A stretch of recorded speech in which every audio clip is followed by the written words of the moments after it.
And welcome in to another episode of Making a Mark on the Tell Me More podcast. I'm your host, Mac Moore, here again with the usual suspects. We got the Ethan Taker, who has changed his name on each one because that is, hilarious every single time. We got Ethan Raby. Then we got the true professional. We have Wade Christensen. How's it going, boys? It's good. Not bad. Good. Wade, I thought your wrestling name was the Resident Progressive. I like to switch it up, I'm fluid. He's learned from the actual Undertaker, not the Ethan Taker, that you gotta keep changing up your gimmick just a little bit. You gotta just adapt with the times. Not a lot. You still want to bring the classic flair. Wade's gonna show up with the beard. He's gonna show up with the really short haircut. He's gonna show up with the flannel. But there are a few things he's willing to change to make sure he stays marketable at all times, which is why you took on the Resident Progressive moniker. Because honestly, if he didn't, he was gonna get canceled. Honestly, that's right. Yeah, that's true. That moniker is very 2018. They really got over in the indie scene. So we're here today to not talk about the indie scene, although Ethan will find a way to bring it up at some point before we have finished this conversation. Maybe. We're here to talk about Survivor Series, and this is an interesting one because me and Ethan talked about it actually on a sports pod last week. We didn't realize until we were looking at the schedule that NXT TakeOver was pushed out a week, which honestly was great because there was no way we were going to be able to watch both pay-per-views on the weekend and then come in today to recap it. So I'm glad they spread it out. I'm still not 100% sure if we'll make it back in a week or so to end up breaking down NXT TakeOver. I hope so. Good chance it's just me and Ethan, but we'll see. I'm holding out hope Wade makes it back 2 weeks in a row.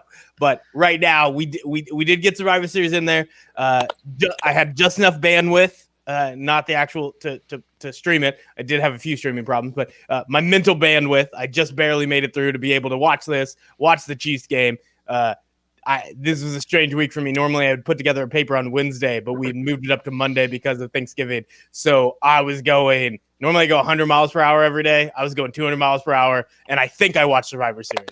I'm not sure. So we're going to go over it. We're going to talk about it, and we're going to see if me not being able to stop a moment, if that's a more accurate take of what happened in Survivor Series, or Ethan, who decided to go into different states to watch this, and he stayed in Kansas, but and then we got Wade, who just quit giving a shit a long time ago. So it's going to be very well-rounded in terms of our fandom and how we consume this.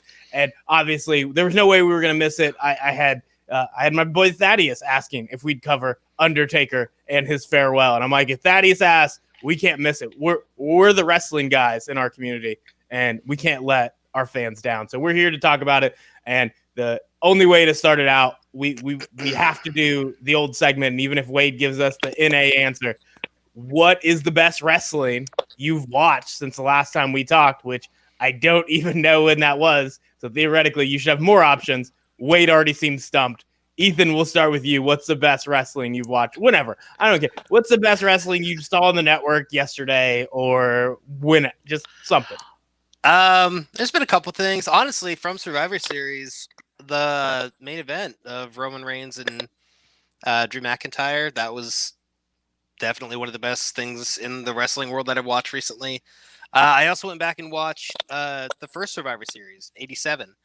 And holy shit, that is unreal how many people are on that card. It's kind of like the way you would look at like Royal Rumble 92, of it just being just a constant star-studded cast, and then they're 10-on-10 tag teams Survivor Series match. 5 teams on 5 teams is just absurd how many people are in that match. And the women's Survivor Series match in that is actually really good. Everybody except for the Jumping Bomb Angels has mullets and leathery skin. So yeah, I've kind of come to the conclusion that just about every women's wrestler in the 80s kind of looked the exact same. But yeah, I'm going to say Survivor Series 87 is one of the best things I've watched in wrestling since we talked last. That's fair. Wade, you got a little bit more time to think through your answer. Did you come up with Something solid. No, I thought of lots of bad things I've seen recently. Yes. All right, give me the worst thing you've watched in wrestling, but it can't be Slapjack and those fools. Oh my God. I would have like. This is honestly like I've been watching here in like little clips here and there to see what's going on with Bray Wyatt, what's going on with Retribution. I've seen some good things, like all the stuff they've been doing for the Undertaker, like with Hot Ones, and all the network stuff they've done with him. They did a Brothers of Destruction special. All that stuff has been great. So I would have to pick that as my top. Either that or I've been just listening to Jim Ross and Arn Anderson podcasts like crazy. I've quit listening to any other all of Conrad's podcasts, and it's just JR and Arn Anderson, because I think they're the only ones telling the fucking truth. But I would have to say the most cringe-worthy wrestling I've seen is that fucking sword segment with Sheamus and Drew McIntyre. Where he's my granddad's sword, just like he's just looking at it and trying so hard to act, and Sheamus presenting it to him like in the wrong way you would present a sword. He's like gripping the blade, but it has the hilt like resting on his wrist. And once again, proving that Vince McMahon doesn't know the difference between Scottish people and Irish people. And that's all I could think of. I was like, this is all Vince McMahon. They're like, we don't have another Scottish wrestler. This is the closest thing we could find. We can have Noam Dar walk out there and hand him his grandfather's sword.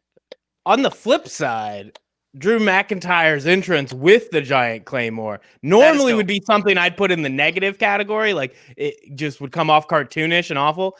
He pulled it off. Like, he looked fucking awesome. And since he didn't try to turn the sword into part of the match, it worked out. It was great. Like, I was something like, at first my eyebrow raised and I was like, never mind. That's fucking fine. Like, the part Wade brought up with that at the back, no, not so much. I'm going to actually change my answer. The best thing I've seen in wrestling recently is William Regal coming out and screaming War Games into a microphone, because that is the best time of the year. That is my favorite thing that happens every year. Did it happen? They did, but they didn't do it on air. It was like one of the WWE.com exclusive. Like, did he show up in your acid trip? When did he say War Games? It was after they went off the air in that same segment with Pat McAfee's crew. I don't remember what they're calling themselves, and Undisputed Era, and he marches out and just kind of looks around and just streams War Games, and that's all he has to do, and I'm happy. Yeah, I don't know what Pat McAfee's group's called either. They're either called For the Brand or just The Brand, and the shirt is saying that they're for their stable, and that might just be a completely different name. I thought the shirt looked fine, but Pat McAfee has a group. Yeah, and for 2 weeks. Fucking awesome. They're dominated NXT. Where have you been, Wayne? Not watching. There's a face-off between Pat McAfee's group. You got Finn Balor as the champion, and then you got the Undisputed Era right in the middle. So you're gonna have this huge clash. I assume Finn Balor comes out on top while those two groups just go to war with each other. I think it's beautiful. Yeah, I thought Finn Balor got injured again. He got metal plates in his jaw, and he's back, and he's saying, "I'm going to fight anyway, so I'm a badass." Wow, which is a pretty good promo he cut. Wait, it's Pat McAfee, Pete Dunne, Oney Lorcan, and Danny Burch. Oh, wow.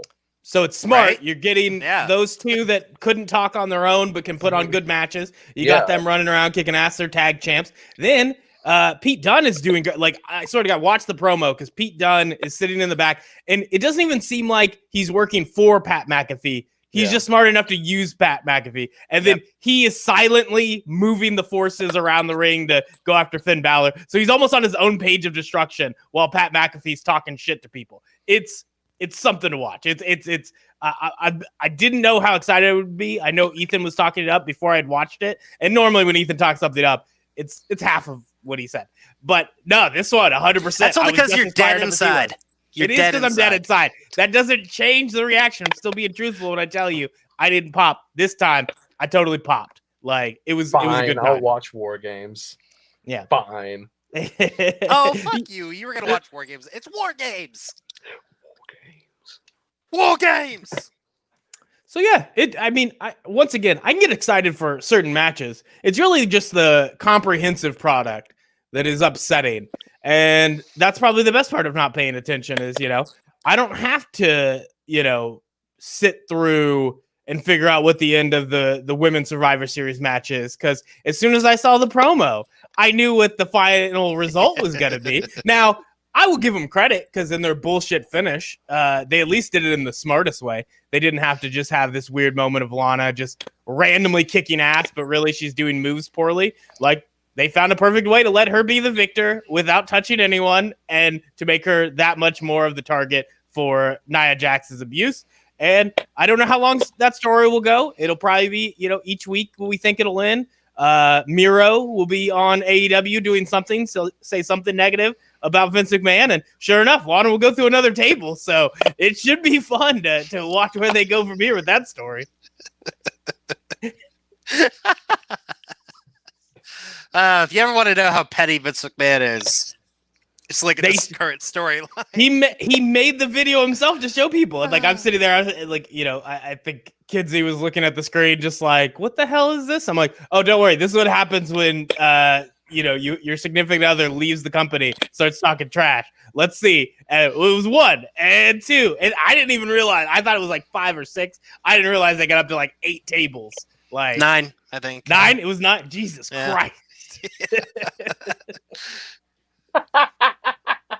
9 weeks in a row. Oh God. So yeah, that was one way to do it. That was one, just take a match with a lot of really talented women wrestlers and turn it into this extended version of Retribution on Lana there. And the only thing worse than that is Retribution. Apparently.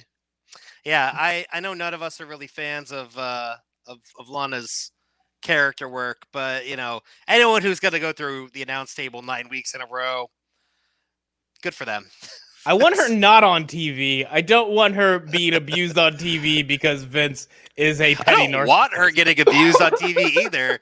I'm just saying, good for her for being like every fucking Monday she shows up and she finds out day of like, hey, we're doing that again. I think she knows every day. I think she knows when she gets there, or at least I hope so. Because then, that's a mean thing to say about Lana if she hasn't figured it out yet. She's probably going through tables at live events, like non-televised, no payoff. Sometimes it's just Vince, like it's like the Gronk like jump off. No, and it's like they're just doing it in the back as tests. Like, Lana, we just want to make sure the table will break right. All right, throw her, put her through. Like every week, Vince is just putting her through a table in the back. They really wanting to test out blood in women's matches. I think now's the time to pull the trigger on it. Every time Vince McMahon brings back the intergender matches and it's Braun Strowman versus Lana.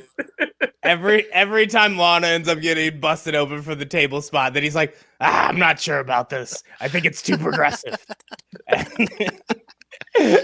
But so we'll just mostly skip over that match. I think we hit all the high points. Hey, I will say Bianca Belair looked like a stud. I think that it's always true.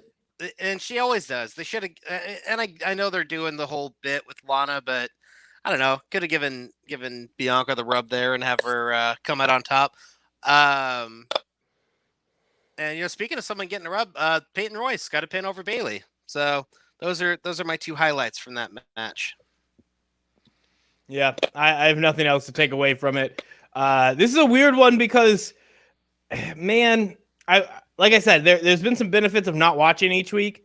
I don't know if there's that benefit, particularly for a Survivor Series match, where you want to at least know what the storylines are supposed to be, because that's how you can kind of figure out when they're doing it right, when they're pulling the right strings at the right time. So coming in kind of cold from it, I'm like, you're figuring out, like, wait, is this the good guy? What is happening? Like, and there's just too many of those moments. And then, the only storyline I understood and I didn't like is just Team Raw, Team SmackDown with the men's match where Seth Rollins sacrifices himself. I'm like, I get it, but fuck this.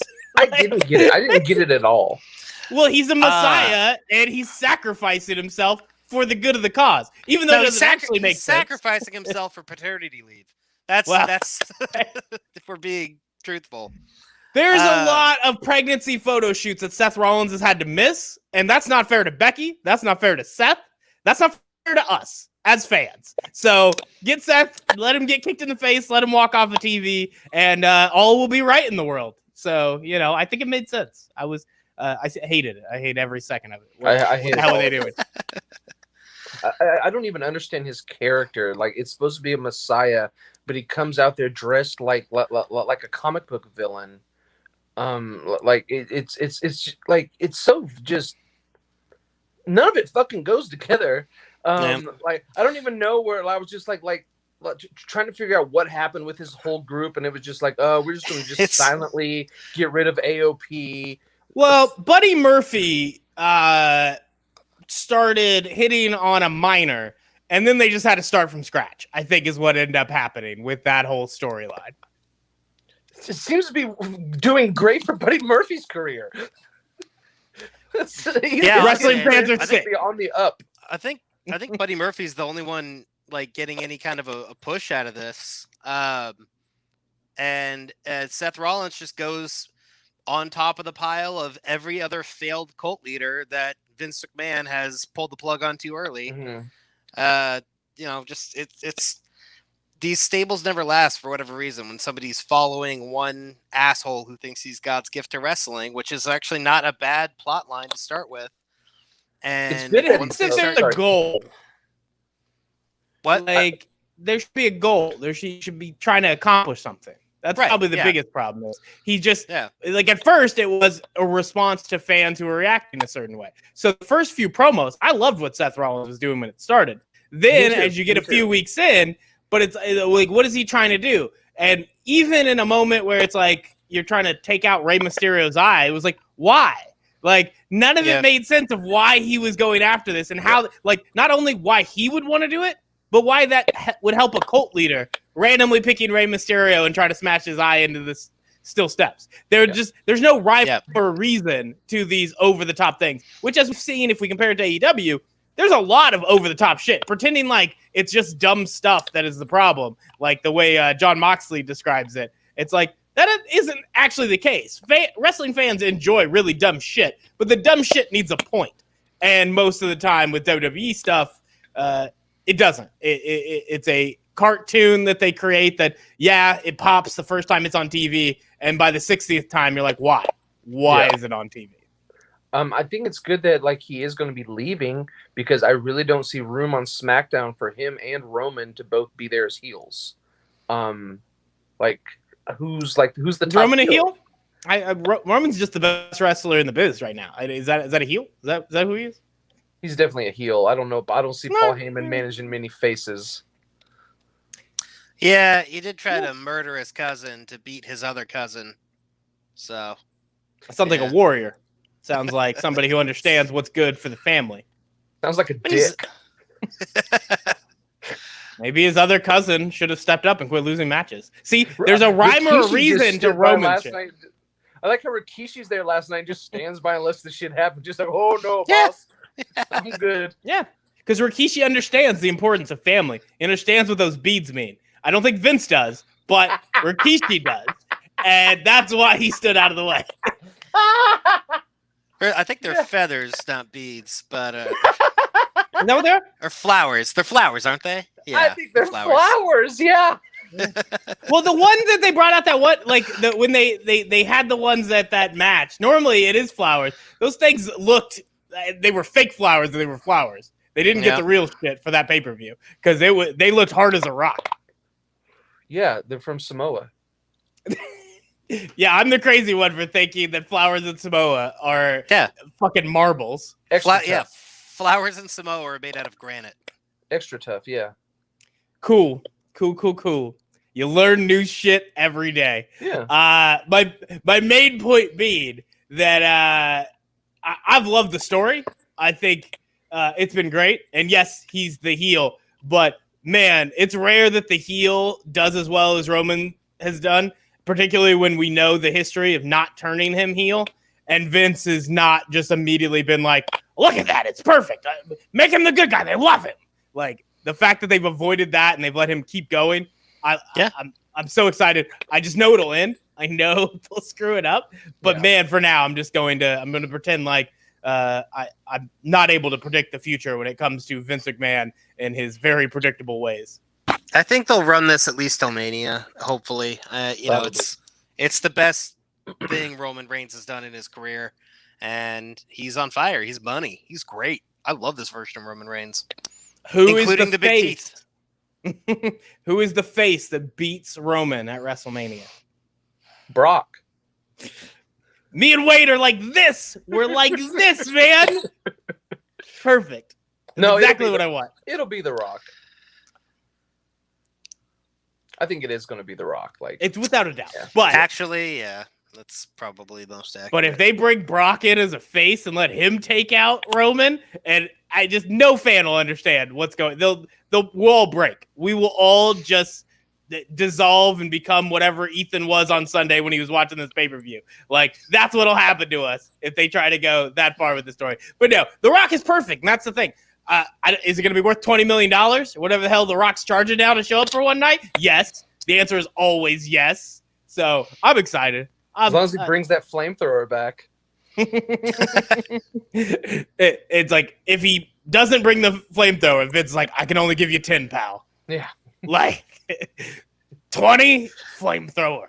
Gotta have it. I love this idea that it's The Rock's flamethrower that he brought from home. Yes. 100%. His idea. Where else? You think they just got flamethrowers in the back of WrestleManias? Did you not see the Instagram video where it was The Rock and Roman on the set of that shitty spinoff of Fast and the Furious? And there was, without a doubt, his flamethrower guy was in the back standing there with the flamethrower. That was in the Instagram video, man. He's probably got more than one flamethrower, though. He's The Rock. But it's still his. It's not Vince's. It's not WWE's. It's The Rock's flamethrower. Well, he's got his good one, and he's got his daily driver. I like how Ethan tried to tell us we're crazy for thinking it's The Rock's flamethrower. Then he just admitted he 100% knows The Rock has multiple flamethrowers. Well, yeah, but not the one that used Mania. Do you think that was his idea? Bring it. So you think he's running around with his own personal? He's got like 6 flamethrowers, loves them, uses them all the time, knows what's going on. But as soon as he gets WWE, like, sorry, pal, we can't clear it with your flamethrowers. We need our flamethrowers. I think this is where it started. I think that's where the flamethrower addiction started. Oh, now it's a problem. You're blaming WWE for his addiction. That's what always happens. All these wrestlers get an addiction, and we just blame it on WWE. He's the Chris Benoit of flamethrowers. First of all, his wife and daughter are fine. Okay, how dare you? We're gonna have to get this back on the rails just a little bit. I don't really care about the rest of the men's match. I guess the idea was Raw team wins, just sweeps them, and then they still fight in the back. I didn't actually watch the video on WWE.com. I got nothing out of it. I got nothing out of that match. You know, the only I got the Jay losing. Jay losing. That's pretty much the only one. Yeah, that's it. Which, okay, but you know, did you not like the promo in the back? God. Oh no, I love that. I thought that was great. I'm just saying, as a match, as a whole, watching it, that was the only thing that came out of it that was really worth a damn. That's fair. Wade, similar take. I mean, that was it. You get the shitty Seth Rollins thing and Jay losing. Other than that, it was a really stupid match. I enjoyed I get you have Braun screaming. I'm kind of sick of Braun screaming. I did enjoy Otis versus Keith Lee as kind of a just two monsters going head to head. That 5 minutes they had together was fun. Is Braun like? Is he kind of like the fat comic that loses like 50 pounds? Like, before he's just this big beef house, but now that he's like fully in good shape, now it's too much. Now he's not relatable. Question is he Chris Pratt or is he just like the kid from the Goonies? Like, does it matter? Does it matter that he's all cut up now? I mean, yeah, he looks great and he's a monster, but every time he opens his mouth, he just sounds dumber and dumber. Like his improvised dialogue is useless. And the more he talks, the more I realize he's Ryback. Mm-hmm. I'm going to back you up on that. I think from watching both talk outside of WWE, I'm just going to disagree. I'm going to say that there is something there with Braun that I agree what we're seeing on screen. You're right. It's been garbage. It ain't In terms of who they are as people, don't put anybody in Ryback's camp. No one's man, Ryback outside. Come on. Christ. I don't think be very careful what we say here. It's just, I don't know. It's interesting because, like, I think at first when I saw the first Instagram post, I'm like, holy crap! Think of how like big Braun's gonna be, like star wise, with him being now ripped. And then the longer I sat with it, I'm like, never mind. That's not helping his wrestling career. I thought for a moment it might, but it did not. Next up, Street Profits versus the New Day. This was a really good tag team match. Yeah, and you got, we'll start with this is like a 50-50 take every time. I don't know where Wade lands on these things. I used to think I could read him, and now I have no idea. New Day, we know Wade has hated most of what they do. They come out in, is it the Gears of War? What's the Gears of War. So I'm assuming since you made sure to say I was right as I said it, that means you were a fan of the outfit this time, finally, or no? No, it's still pink and got unicorns all over it. All right, well, Wade's wrong about everything once again. We got a chainsaw on the trombone. Wade knows he would buy that add-on in whatever shitty game he's playing, and now he's pretending like it's not cool. He bought the cosplay. Does it have a chainsaw trombone add-on? Because I bet you bought it. No, fuck no. You would have bought it. If it's free, I'll get it. So you're saying you'd use it? If it's free. Got you. Got him. You got me. Hypocrite. I, on the other hand, love everything the New Day does. And I thought this match was probably my second favorite match of the night. Yeah, I thought this match was great. I thought it was a really, really good show, especially for Montez Ford. Everyone like it. I mean, the announcers make a point to say this dude has a huge career ahead of him, but like he really does. I think he is the most athletic human being I've ever seen in my life. And pretty hot. He's got a hell of a frog splash. He's got charisma for days, and his selling is up there as far as just in terms of all wrestlers currently working. And yeah, I think that was one of my biggest takeaways from this match is reminding me how much I love watching not just Montez Ford work, but both these teams. And the New Day, when they find a team that they really click with, they always put on great matches, like how they had their whole series with the Usos years ago. I mean, they put on great matches with whoever, but when they find a team they really gel with, it's evident that it's going to be a good show. Yeah, I agree. I think Montez Ford, it's crazy how good he is. And then I even think looking at Angelo Dawkins, I think the first thing when I saw him, I probably would have slid him into a similar camp as somebody like Tucker. But I think the more I watch Angelo Dawkins, I think he has a pretty bright future in WWE as well. If they end up splitting the tag team and have to go a singles run, it's definitely not as bright as Montez Ford, but I think I enjoy both of those guys and what they bring to wrestling. And then you put them in the ring with a team like New Day, as you said. Once you get two tag teams, particularly, I think sometimes the main brand tag team matches, when you first have two teams face off, they don't kind of match up. They don't live up to the matches that you see in NXT, because obviously we know they're allowed to do different things down there in NXT as opposed to delivering Vince's vision. But it seems like the longer they go at it, the more Vince starts to trust these teams. And so, it seems like now he's trusted the New Day for a while. He's starting to trust the Street Profits, not just to do their backstage segments, but to put on really good matches as a tag team. And this just seemed like perfect timing as a Survivor Series to put on a really good match. I was hoping they might even push a little bit longer, cut like 6 minutes off that shit match that was before it with the men's Survivor Series teams. But still a great time. And as we know, the next one will probably end up being better and better. The more these two will face off, we can expect really good matches down the line if the history that we've seen with really good up and coming tag teams holds up. This will just be the first many great matches. So I'm excited for it. Wade, how amped were you for this tag team match? Not at all. I don't really like either. I don't really like either tag team, but I will say I think it was the second best match of the night. I do, however, think there was a missed opportunity to have Big E turn on the other two, right? I mean, we can predict this every single time. Yeah, I mean, I'm not saying you're wrong. I'm just saying it's like, well, I'm saying missed you're it wrong. there. But I think at any point in time, a move to have Big E go solo, I think it's a great move. And there needs to be a shock at Survivor Series, right? Like the gobbledygooker. I'm willing to say a total shock. I'm willing to say for Big E. I know that people, the alternative, and this, I think the Big E's point, it's like they don't want to break, right?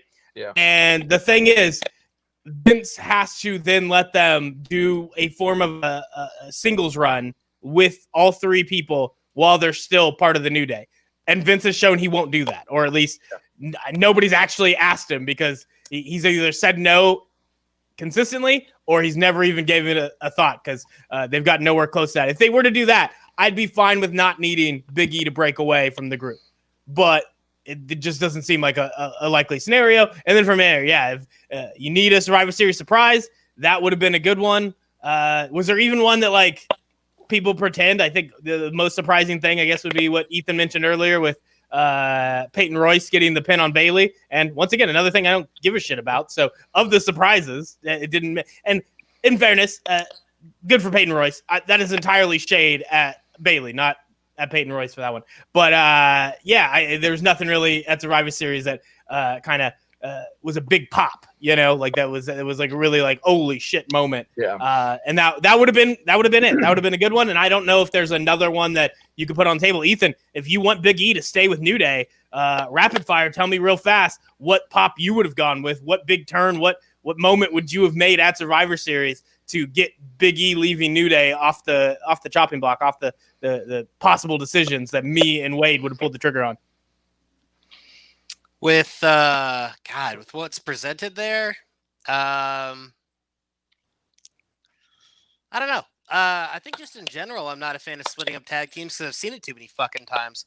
But there's not really a big opportunity in the women's match other than maybe you put somebody like Bianca Belair over and have her go on a run and take out, 4 people, in a row.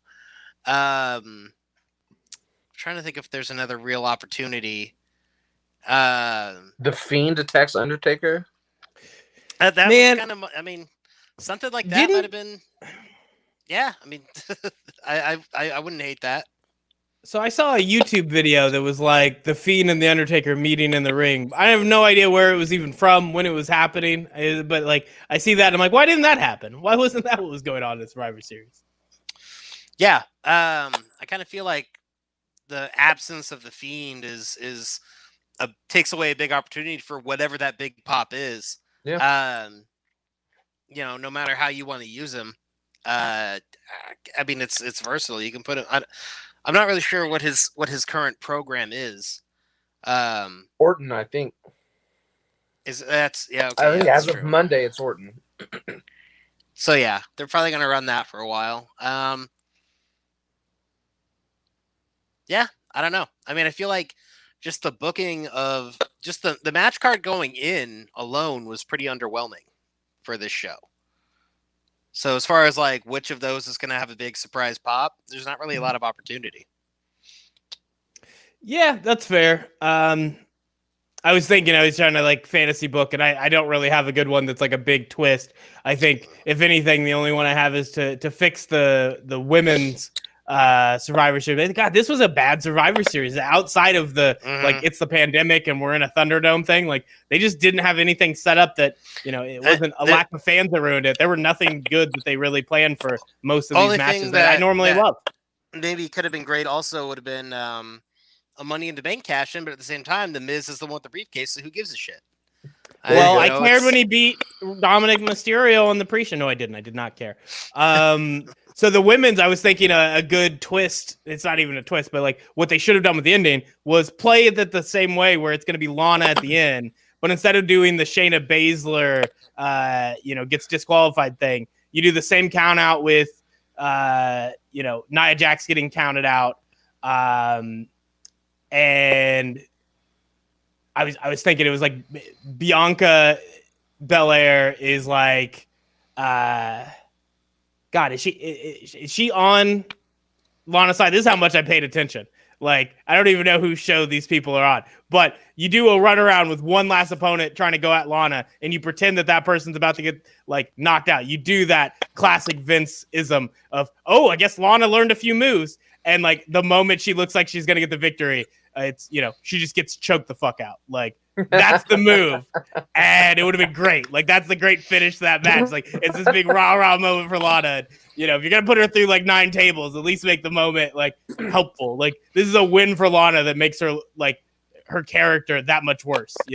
Like, it was not beneficial for anybody, and you just wasted a second Survivor Series match that could be big for somebody. We've seen people come out of these matches, and the victory that story told rolls over into what's going to go on through the Royal Rumble, what's going to go on to WrestleMania. And in this case, you took 2 matches and just threw off the worst ending for both of them. It's very obnoxious, and I'm going to stop talking about it because I can't do this anymore. Yeah, no, the whole show kind of existed like in a vacuum. I mean, like It really just doesn't seem to have a lot of implication. Which, I mean, yeah, you have cross-brand matches that aren't ongoing storylines, but didn't really get a whole lot out of it except for maybe in the main event and anything to do with Jey Uso. Yeah, and then the Undertaker. So it's like it was a Roman show, and then the Undertaker. So we're just getting reminders that it should have been Roman who beat Undertaker for the first time. Like, that's all we're getting. That's all this Survivor Series was us sitting there and like, oh, Roman's doing good. That's the thing that fans wanted like 4 years ago. That's going well. Nothing else is, but I don't know. The Bobby Lashley, Sami Zayn. I thought that was a decent matchup. I think it's better to watch Bobby Lashley go up against Sami Zayn with the character Sami Zayn's doing than having Bobby Lashley face Retribution. And then that one is just like this very quick squash match, which fine. That's, but you can't have that when you've messed up the other matches. And then I guess the rest of it's just my own personal bias of even Sasha versus Asuka. I just don't care enough about Sasha. Like, I really need I need Sasha and Bayley out of the women's title picture because they're ruining me caring at all about any women's championship match. Like, it's killing me at this point. I'm fine with giving, seeing what Sasha can do if she's separated from Bayley, but I feel like they're just going to keep running that rivalry into the ground. But it's been so long since Sasha has been separated from Bayley. Been like 2 years since they haven't been like joined at the hip or fighting each other, that it's hard to say like what that'll be like. So I'm open to it, but if they just keep running her and Bayley back again and again and again, then yeah, I don't have any interest in Sasha as a champion. Can Charlotte Flair just come back and save us all already? All the people is she injured? Where's she been? I think she popped a boob again. Yeah, I think that was the thing that happened, and then she took time off, and I remember it being a thing where like it had happened, and then like she was still trying to wrestle, but then just decided it made more sense to leave because it was like it wasn't that she had like whatever the poisoning is when it's leaking, when the implant is leaking, but it's like so she was. I might as well just leave and fix it. So I think that's when she decided to leave it. The better answer is Becky left, so Charlotte had to follow suit. But that's the same story that we've seen told so many times. But we've got through the whole card in 40 minutes, and now I guess what we get to talk. We talked about the entrance. We talked about the storylines in the back. I enjoyed Roman being back there. Continuing to have lines about being part of the family and having Jey Uso basically making the family look bad. Like, once again, at some point, Vince is going to make it cartoonish and ruin it. But for now, it's going great. And then you lead into a match, and there's nothing I like better than a Haas match between Roman Reigns and Drew McIntyre. And now that Drew McIntyre's running out in a kilt and Roman Reigns has his shirt off, like, you can't really get this match to be any better, boys. Like, there's nowhere else to go from here. They put on another great match, and once again, Drew McIntyre, had the little, Randy took the belt for a second, but this run from Drew McIntyre, we've said it before, and I'll say it again. Considering that he had to go through a pandemic at the start of his run, he has put on a hell of a performance. Just so many good matches, and the type of matches I want. He is facing, whether it's big guys, a little bit smaller guys, he brings the heat. And the fact that, a couple months ago, he got a great match out of Bobby Lashley, which even Sami Zayn can't say he did, in Survivor Series. So Drew McIntyre is building up quite the resume. And, this was a good one. You got the two champions on either side. I don't know when Roman Reigns and Drew McIntyre will get to face each other again, but I'll remember this one because it was a hell of a time. The question I have for you guys is, does it make sense, the finish, to have Roman Reigns come out on top over Drew McIntyre right now? I think it does, especially with the way they did it with a Jey Uso run-in. When it's that back and forth and you lose because of a run-in, it doesn't weaken your character. It doesn't weaken your momentum. And both of those guys have so much momentum going, you don't want to hurt either of them. So I think that was the right call on how to finish that match. Because that's a WrestleMania match. If they just go head-to-head with no interference, that's a WrestleMania main event. But also with Roman, too, I feel like his push is newer than, it is. His push his current push is fresher than Drew's, and could use a little bit extra momentum, especially with the head of the table storyline that's going forward. I think that was the right way to end that match, and having that kind of stare down towards the end being leaving it open-ended for later on down the line for those two to go head-to-head again. Yeah, I like it. I like anything that furthers the story with the Usos. I agree with most of those points. Before I get to my favorite part, which is fantasy book in the future based on what they finish with, I'll get Wade's take on both the match and the finish there. Wade, assuming right there with me, this is more important than any, as much as we might enjoy an NXT match with the couple small guys putting on a really great performance, when you get a really well-told match with these two just beasts in the ring, that's the best type of wrestling, and we got to hear it. What'd you think of the match? Best match of the night. Like, when you think of those dream matches, like between Undertaker, Sting, Goldberg, Brock, Hogan, and Ultimate Warrior, that's the kind of match I want from two top big men. And this is the first time we've ever got, I think, that level of a match between two guys that wrestle like that. I think there was a spot towards the middle that it got kind of slow and really like it really slowed it down. But it worked because it was just the beginning of the middle, because it started off great, and then the middle, it started off really slow in the middle, and then ended hard in the middle, and then ended even harder at the end. And it was just great to see two big guys go that hard with no fucking crowd, like nobody to even do that to. And it seems like those are the only two guys that are right now are doing it with no crowd. Like it seems like it doesn't even matter that there's no crowd there. Like, they're still going just as hard as they would have. I think the ending makes sense because Roman's a heel. So, yeah, he can win. Agree to disagree. As long as you can have that interference. God damn it. As long as you have that interference, then it's fine that Roman wins because he's the bad guy. I also love the like Heyman's doing such great things where like it's not just like in your face, like right there, but just he doesn't care about Roman. He cares about the belt. And it's not obvious and in your face about it like most WWE stuff. It's almost subliminal the way he just like. That's because he's the only one making it happen. Exactly. Vince has no idea this story is being told. I don't think he knows it's out there. Now, Vince is just like, what are these faces Paul keeps making? God damn it. Paul, stop! Get up on the apron and distract the referee. Oh, shit. Christ. We did have the great moment of Michael Cole putting his foot in his mouth and going, "Not all main events live up to their hype," but just like, "Oh, are you just admitting that your main events are fucking shit, Michael Cole?" But I will not only agree with his, but I will say that this match was underhyped and went on to like be even better than I think any of us thought it was going to be. Agree. I don't know. I had high expectations for it, so it lived about where I wanted it to be. Yeah. I've loved what they've done with Roman.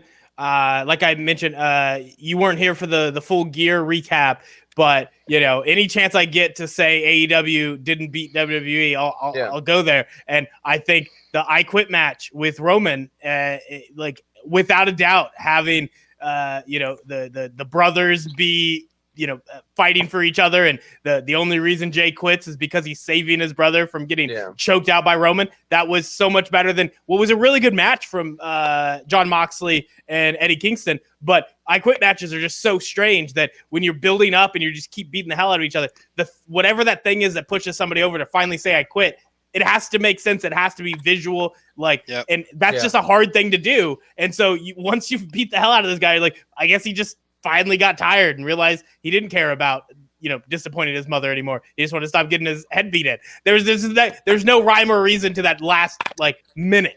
And in this one, you got to have the out. They had the out and they performed it crazy good. And that was, I still think at that point, Roman was still working on the trash talking. I still think he's probably like a B, sometimes he's a B plus. And they're doing a lot of trash talking because they don't have the crowds being loud. And I think as each week goes by, Roman's getting better at it, or at least he's staying more in the pocket with his trash talking. And that was a match he had to do a lot of it in that match. And I think it worked. I think that was the first moment. And so from there to this match, it's like if you can get that out of Jey Uso, then this is right up my alley, throwing Drew McIntyre into it. So I think it worked. And like you guys mentioned, having that be the finish was really good because it leads to what I want to have next, which is it's got to be the Usos facing off.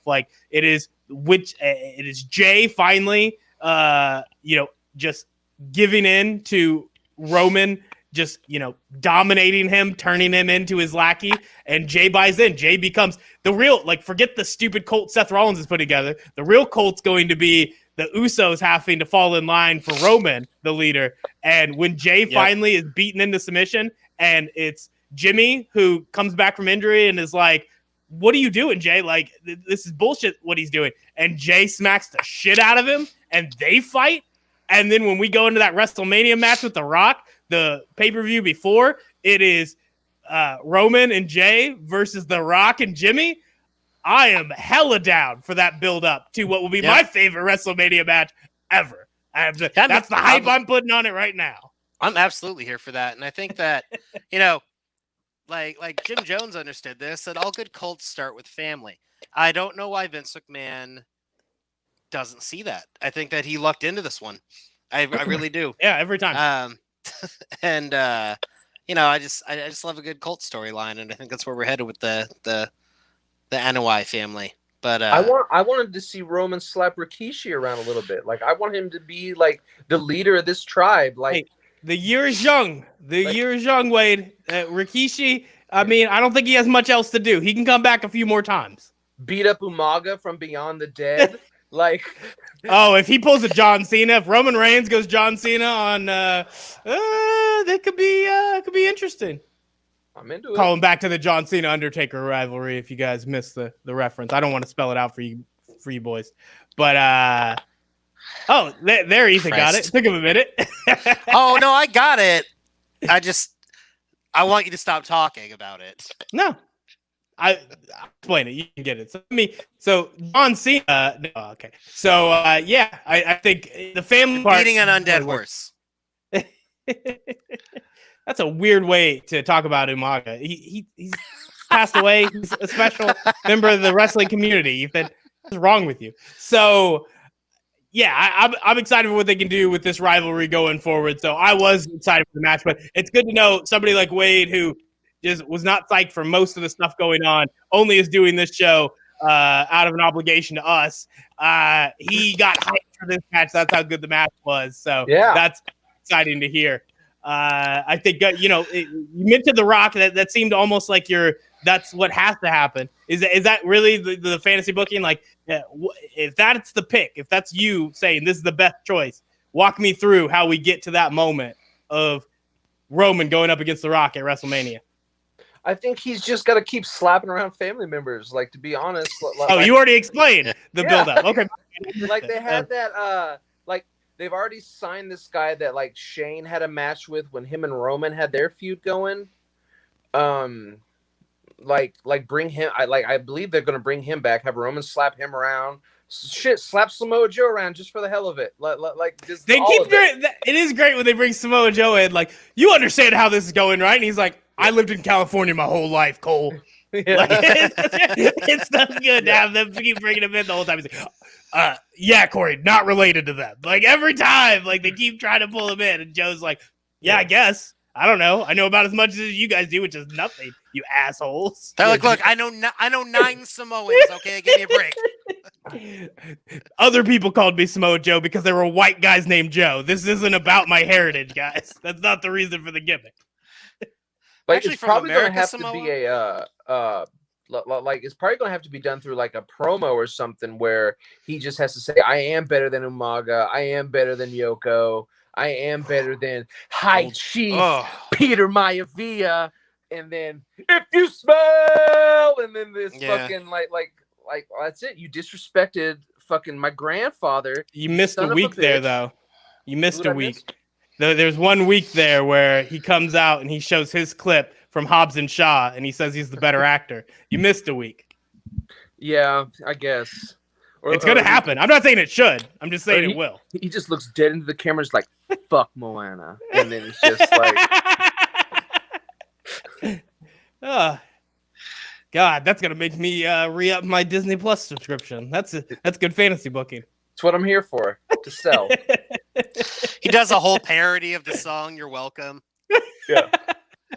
Just he makes the Usos perform the movie to him in the back. Yeah. Like, he wants to see. He won't watch the movie because he won't support The Rock, but he wants to know what he's up against, so he makes the Usos perform the entire movie for him. But they're still the Usos. It's just, just imagining Jimmy and Jay just as themselves, not even trying to like stay in character, but just reading the script of Moana, just doing a table read. That's what the world needs. I'm not against it. No, it doesn't. A Zoom call. Any of that. They could do it as a Zoom call. They can even be safe about it. Oh my God! Why don't you go not watch wrestling, Wade? Why don't you beat it with that dork shit?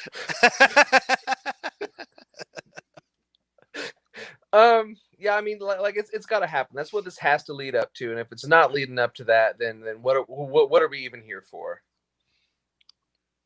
Right? We're all here for The Rock to come home for a match. Yeah.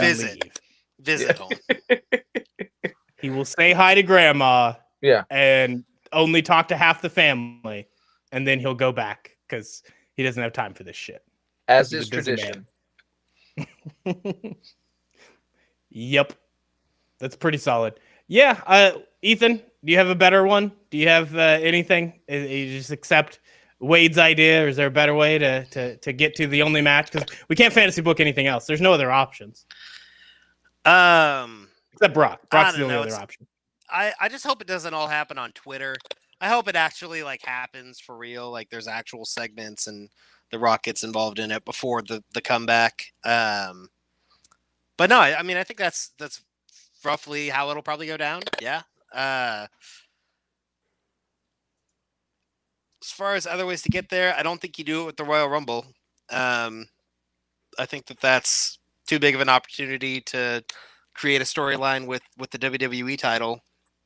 And I guess the matter is when does this roll out? Because just a random Friday Night SmackDown. I don't know if it'll happen then. I don't know when. But it's you on actually Fox now. See. It's true.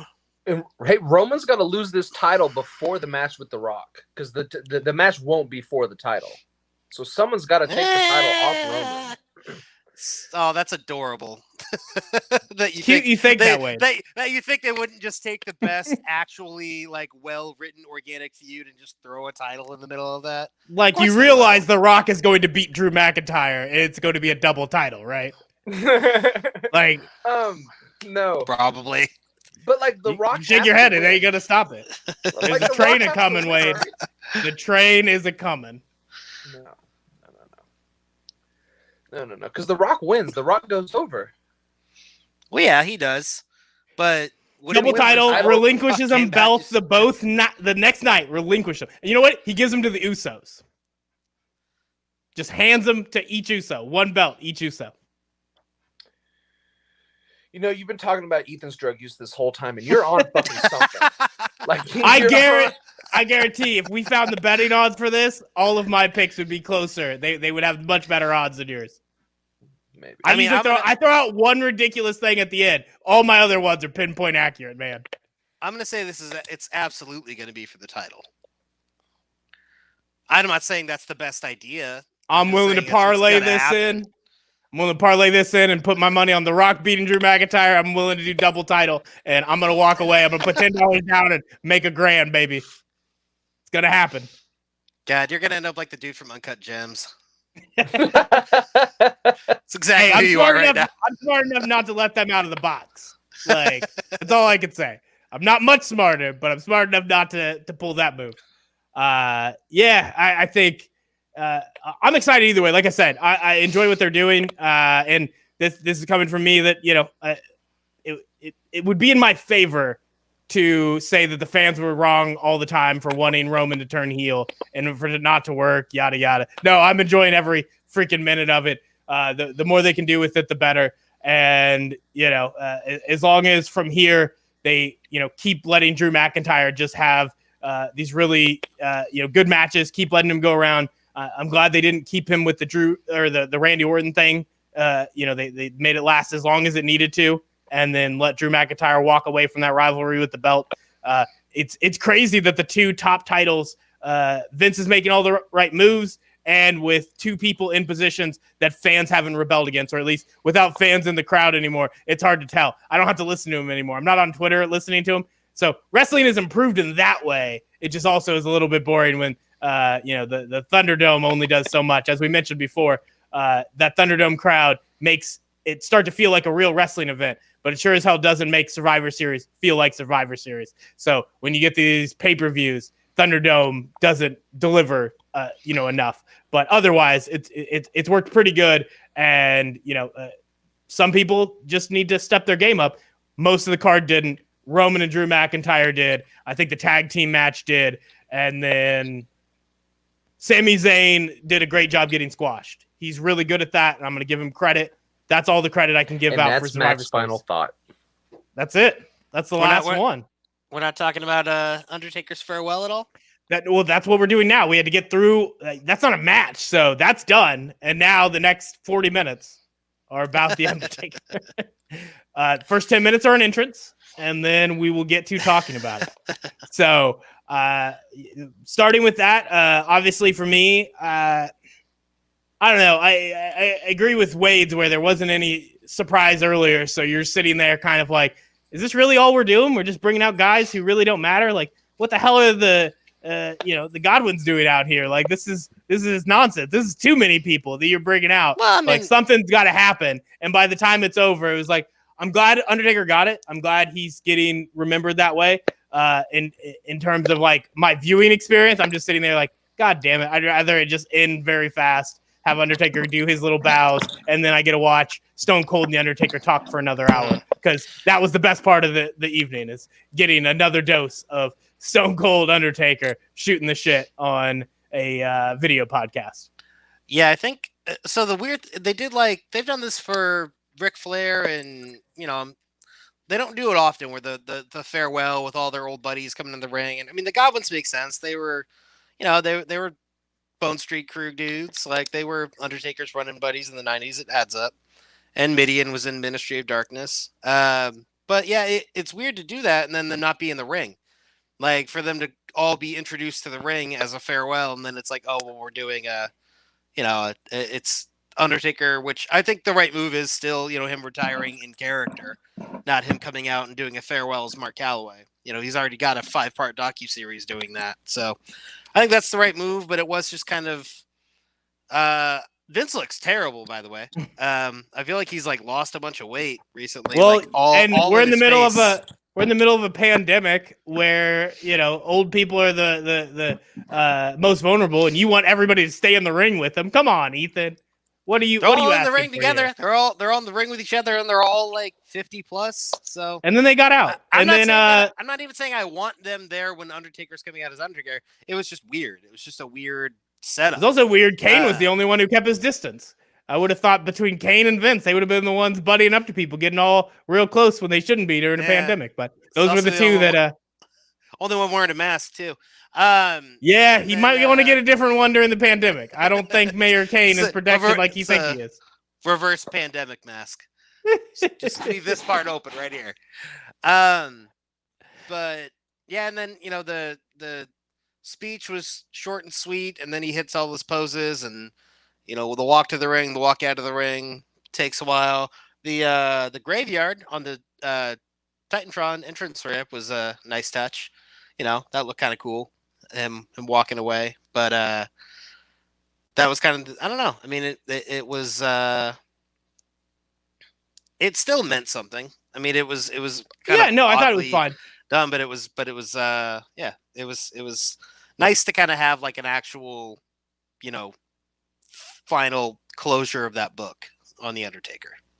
I think the tough thing is the more pageantry and knowing the history of the Undertaker, knowing what we've all gone through, it makes it that much harder to believe it is actually just going to be that. Like the not having the Fiend show up is like we had to sit through it instead of just enjoying it as this last hurrah, clap for the Undertaker. There's still just like in the back of your mind, your wrestling brain's like, what's the angle? What's about to happen? And so that's the weird part. That's all I was bringing up. I don't think there's anything about it that was bad, but I still would say, I'm enjoying more the things Undertaker has kind of started running around doing. Those are more than that farewell. I'm glad he got it. That's good. I assume that's something that he really wanted, and he brought the people he wanted out there. I think the rest of it, for me, it's just kind of like, I'm glad he got it. I'm also glad he's willing to do podcasts and other stuff now, even if it still feels weird for him.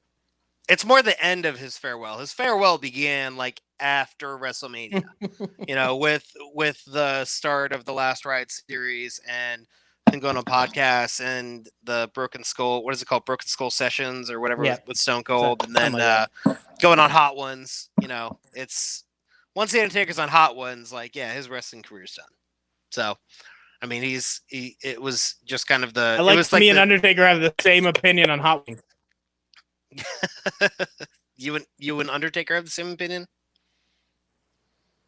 Yeah, we laid the same thing down, which is we're not against things being hot, but unless you do it for the flavor, I don't need to be having hot liquid for no reason. Like I don't need to be causing internal issues if it's not just for the sake of the flavor. So if it's hot, I'm glad to feel that representation out there from a legend like the Undertaker. Yeah. Yeah, good to have a real man's man support us in this thing that we've been made fun of for so long. So it's good to have that. Hey, sorry, I lost you guys there for a little bit, but we talk about how Vince McMahon looked like shit. Yeah. We can circle back. That's fine. Can we touch on that? Yeah. Can we touch on how like Ric Flair and Mick Foley were both there, but somehow Vince McMahon looked worse than anyone? Yeah, in fairness, Vince is older. Last time he was on TV, he didn't look that bad. He wasn't as like gaunt. Is the word that I'm going to go back to. Foley hopped into the ring. He might still have a little left in the tank. He got the new hip, didn't he? Oh, we see it. It's coming back, man. It's interesting that you can only see just one and dead. You want him to die. You want him to get back in the ring. That's good, man. It's good. Yeah, it'll be fine. It won't. I'm not throwing him off myself. So the main point being, Yeah, Vince looks awful, and Undertaker gets his farewell. I've enjoyed most of the podcast stuff he's done, since he's finally, did his first retirement or, whatever, and then kept wrestling. But it will be interesting to see if this is 100%, like they're not going to have another match. If Saudi money will bring him back, whatever those things are. I at least hope that anything that they do, like the only thing I would find acceptable is facing the Fiend. I think for me, that's the only one that you can write in. And then, that also still has to be, we'll see if Wade agrees that I think it has to be one of the cinematic matches. Like, with the way they did it at the last WrestleMania, this is almost like the two meshing together. Have it like 50% the Boneyard match, 50% Firefly Funhouse. And I'd be willing to go down that road. Everything else, I just can't do it anymore. I can't. Even for the nostalgia of watching the entrance, even the entrance hurts to watch because I know what's about to unfold when he gets in the ring. And I think the Boneyard match was so perfect as an ending for me. Like I think got that step gimmick. It has to be the Fiend because nothing else is like you leave it as the Boneyard being the last one. That's perfectly fine with me. I 100% agree, and that's what I was hoping for after the end of all this is Fiend attacks him at the end of Survivor Series, and then we have a cinematic match at WrestleMania, which is like the final. But fuck me, I guess. I'm on board with it, Ethan. You just I would enjoy that, but I don't think they did a 5-part farewell docu-series for nothing. I think they meant it by being like, this is it, this is the end. I would love to see a cinematic match with the Fiend and Undertaker, but I really 0% of me believes that it would happen. It just sucks that all this had to happen during quarantine where there's no crowd to appreciate it. And it has to be like this is the last run we get for the Undertaker during fucking quarantine. Like, this is bullshit, man. Like, a lot of things are bullshit this year. Yeah, man, it sucks. Bumming me out. If you Facebook does that stupid stuff with the moments and they show you what happened a year ago. Have you looked at anything from a year ago? Like, holy God. Like me figuring out where I was, like I was a worthless individual. Like I was frustrated. I wasn't getting anything accomplished. I was holding on for dear life, binge watching shows like Mad Men, just hoping that got me through to get through the next day. And a year later, when everything shut down, now I'm just out and about kicking ass, taking names, and I'm like, you know what? Everything's good except wrestling right now, boys. Everything's coming up, Matt. Oh man. So yeah, that's how I feel at the end. Just glowed at the end. This is the first time I'm all pessimism until this last moment. I'm gonna go optimism because my life is great, even if wrestling hurts. It hurts me inside. But right now I can't even really say that because I've enjoyed the Roman Reigns story, and you know what? I have more time in my life. The reason I'm accomplishing so much is because I'm not watching wrestling for 7 hours a week. I'm watching it for 30 minutes. I'm watching everything Roman does, and the rest of it can go to hell. That's all I need, boys.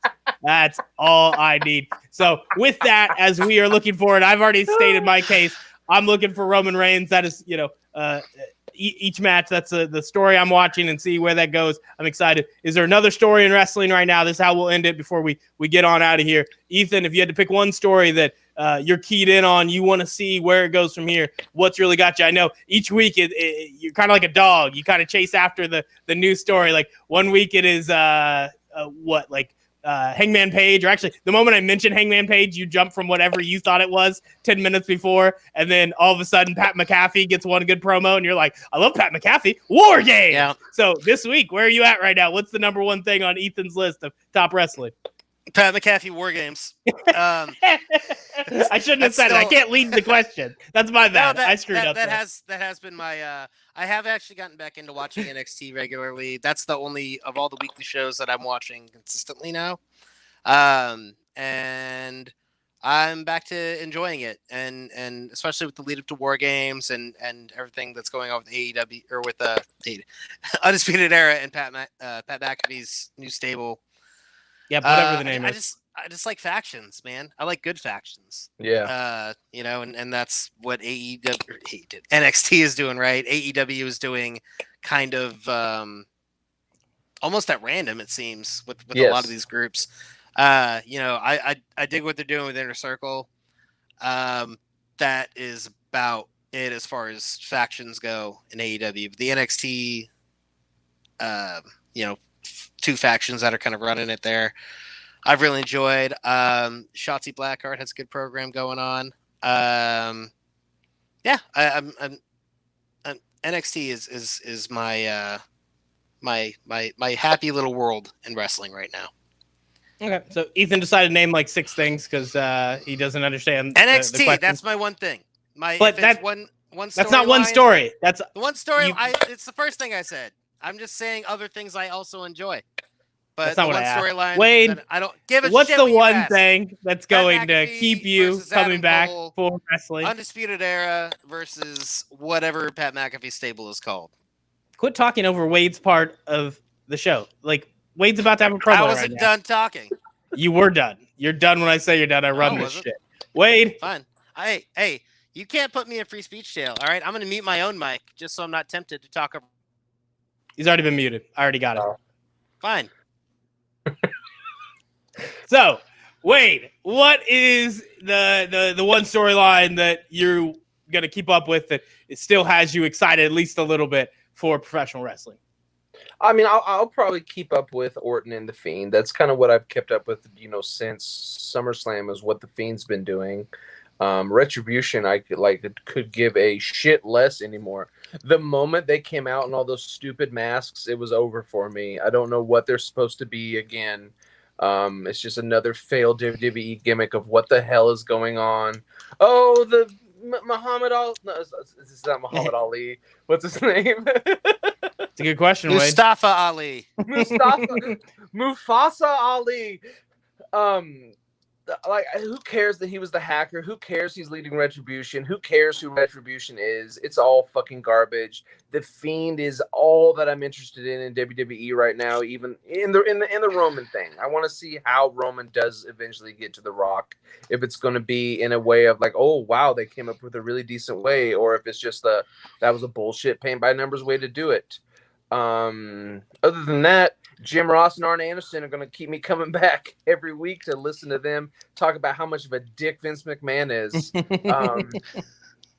It's so good. It's so good. Like listening to just a red-assed Jim Ross just go on there and be like, oh, Vince McMahon doesn't care about the competition. That's why he put his show up on Wednesdays, huh? How's that working out for him? And it's great. It's great hearing Jim Ross and Arn Anderson, who were just shit on by Vince McMahon their whole lives and careers, like get a win and get a big fuck you, old man. We were right. We know wrestling and you don't. That warms my heart every week. Solid. That's pretty good. That's my promo. You were bringing up The Fiend. I guess that is the one thing we didn't really talk about too much, and it's mostly because they haven't had him in matches, which I'm not against, I think, all things considered. It's Survivor Series, man. It's Survivor Series. They should have had him in this one, but I think generally less pay-per-view matches is better for The Fiend's mystique. You don't need him coming out every week, just kind of as a routine. But I wanted to know, with Alexa Bliss being added in there, we haven't talked in a while since they started doing that. How much have you guys watched of those promos, and what have you thought so far with having that pairing go on? And we'll start with Ethan, since he'll throw a fit if we don't let him finally get in some words. Did he freeze up? No, I'm or is fine. he just mad at me? I'm just mad at you. No, I think it's great. I really enjoyed it. I think Alexa Bliss is killing it. I think it's a good change up for her character too.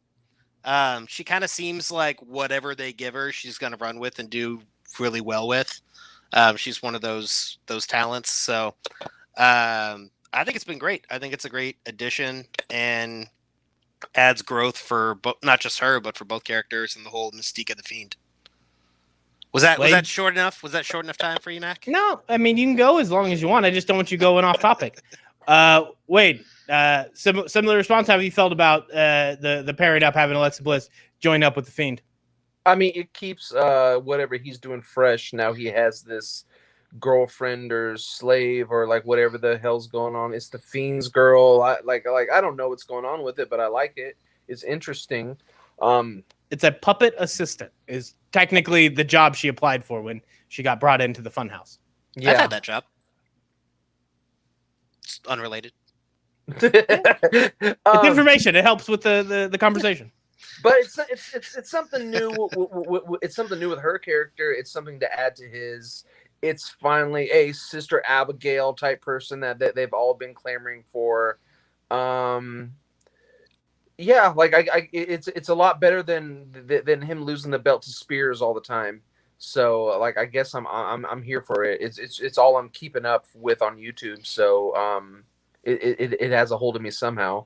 I still never went back and watched those matches with Braun Strowman. I just I can't. Well, can't do it. I was about to tell you, you're wrong. He didn't lose his belt to a bunch of Spears. Occasionally, he got body slammed. So Yeah.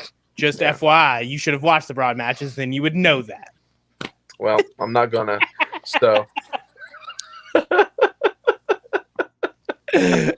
Yeah. I've enjoyed it. The big thing just being, I always get concerned where it is, freshen it up by throwing in Alexa Bliss, but the problem becomes, what is he doing? And that's what happened with Bray. The first gimmick he had, he was still, delivering these, eloquent promos. It's just they stopped mattering. One, because he wasn't winning matches, and two, because similar issue we were talking about with Seth Rollins as the Messiah. What are they trying to accomplish? What is the point of this character?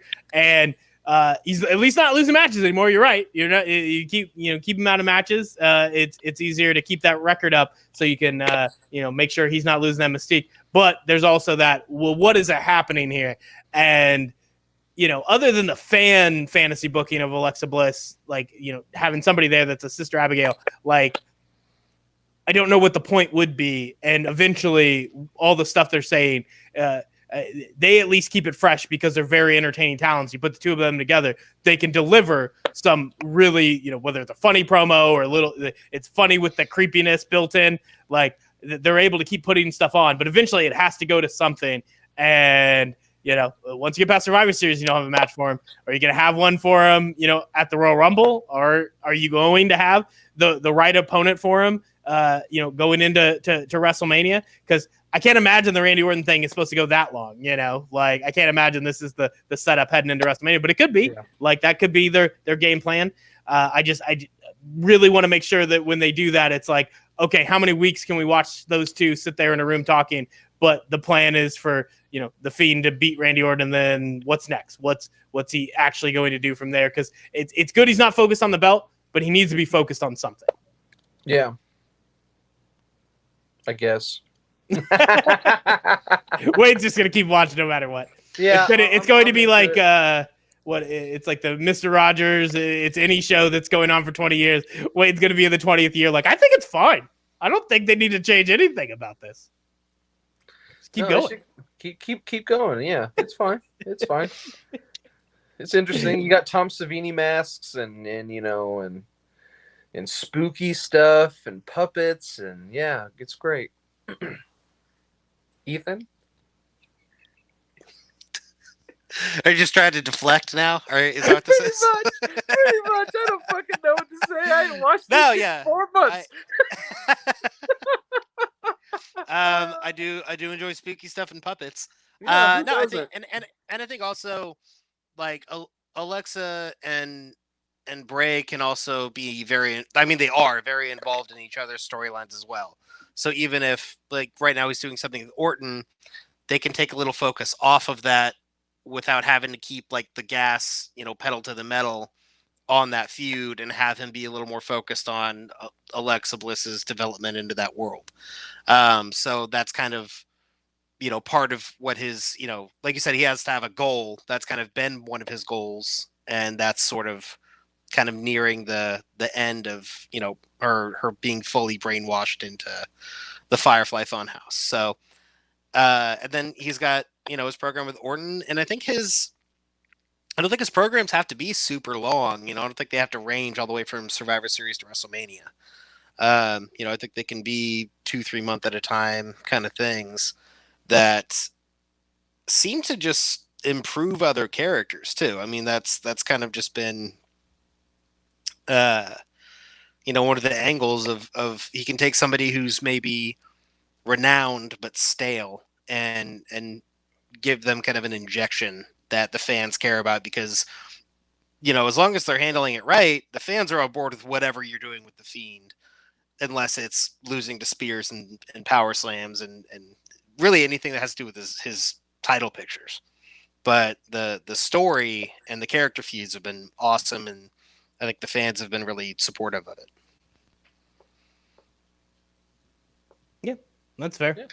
I think, it's hard to figure out where he should go because they already screwed it up, Like, the plan would be if you didn't let him just get speared and body slammed and he's losing these matches, and like 1 minute he's indestructible and the next minute it's like, I guess he can get beat in a 5-minute squash match, fine.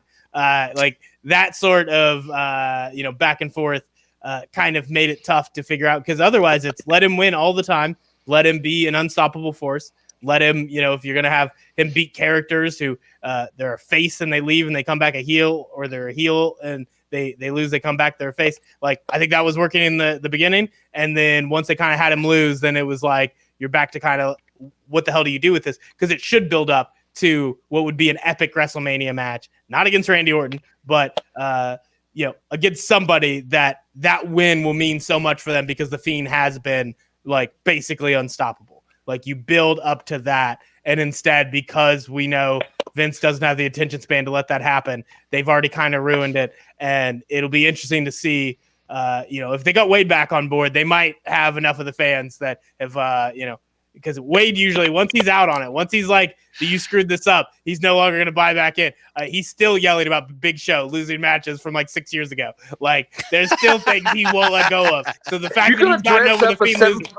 You're gonna dress up a 7-foot giant as Baby New Year, like he's the world's largest athlete, and you're gonna just fuck up his whole career and everything by dressing him up as a fucking baby and making him cry all the time. Stephanie McMahon slapped him, so now he's just gonna do whatever the fuck she says and cry on national TV every fucking week. He's a 7-foot, 500-pound athlete. He played college fucking basketball, and you're gonna put him in a situation where he's wearing a diaper? Yeah, so Wade doesn't let things go, and the fact that he's gotten over the Fiend losing is a good sign. It's a good sign for the character. Seems like they get him back on the right track. So if they do that, is on Wade's list. It's not really on my list. I enjoy throwing on the Fiend stuff, but in terms of like looking forward, like, I'm really excited for what the Fiend will do at Rumble, at WrestleMania. I'm not there yet. I'm still waiting to see what that match is, but if they're getting Wade back on board, I'll put that on my short list of things to watch to hope they find a way to turn that into another potentially great WrestleMania match, because with how they've been booking so far, it seems like it'll be Roman Reigns, and then a lot of people are going to be fighting to be the second only good match on a WrestleMania card. That's kind of what we've been seeing from Vince's booking lately. So I hope it's the Fiend. I hope he's the second good match. I'm not going to say that Wade is wrong about the Big Show, but I am going to say it is kind of scary how large of a population of wrestling fans Wade truly represents. There's a lot of Wades out there, and it's a lot of scary how many people I represent in general. Yeah, actually, yeah. I'm not gonna resident progressive. But I don't know, Wade. You made a lot of good points. Is what I'm gonna say. Thanks.